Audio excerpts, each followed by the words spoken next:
Hey guys, got you a riding lawnmower that'll crank but just won't start? Let me show you my two favorite tricks I use to get them running when they get stubborn like that. Okay, so what we're working on with today is a Toro Zero Turn riding lawnmower, but this will work for most all riding lawnmowers. And what we're going to need to do is find the carburetor.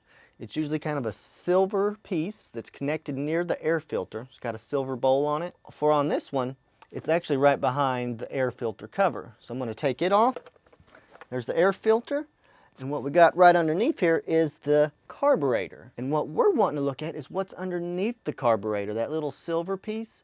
That's a fuel solenoid. And what it does, it just has a plunger in it, and when you turn the key on, it opens it up and lets gas flow in. And when you turn the key off, it automatically closes. But when it sits for a long time, like over winter, or if it's just getting old, that plunger don't want to open and close. There's two easy ways to kind of fix that. The first one is you're just going to tap it a little bit. Nothing hard. Either take like the end of a screwdriver or even a wrench, but just gently give it a little tap while you're cranking it with the key.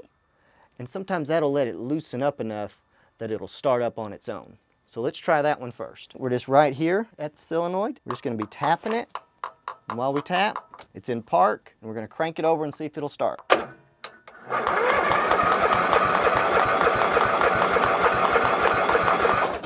All right, no go with that one. So let's move on to step number 2. I grew up on a ranch, and we do like to use this on our old tractors and all that, and that is starting fluid. All this is just a little extra oomph to get that thing to fire and hopefully get it running. So to do that, find your air filter. We're going to pull it off. And what it is there's that little thing right where the carburetor hooks into. You're going to squirt a little bit of this in there, not too much, just a little spritz, and then we're going to try to crank it again. You can also, while you're doing that, tap that solenoid once more, and we'll see if this will get her going. So we're all just kind of giving everything a little bit of a boost to help it out. So I got to open it up to spray the starting fluid in. And also, this might be a good time if you have safety glasses or sunglasses. Let's put them on in case anything kind of wild happens. Got mine right here. So we're going to spray, choke, crank it, tap it, and then hopefully it'll run. Almost feels like a bop it game. So.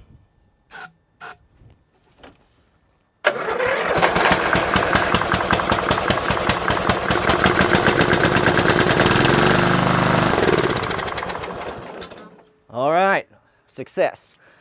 And as you saw there, when you heard it, I had it on choke, and it was trying to run, but it wasn't getting enough air. That's where you just slowly release the choke, and that'll let some more air in, and it'll finally idle like you want it to. Now let's say those two things didn't work. We can move on to level 2, which is actually taking that solenoid off, that fuel solenoid, and we can clean it a little bit. If you'd like to know how to do that, you can just click the video right there.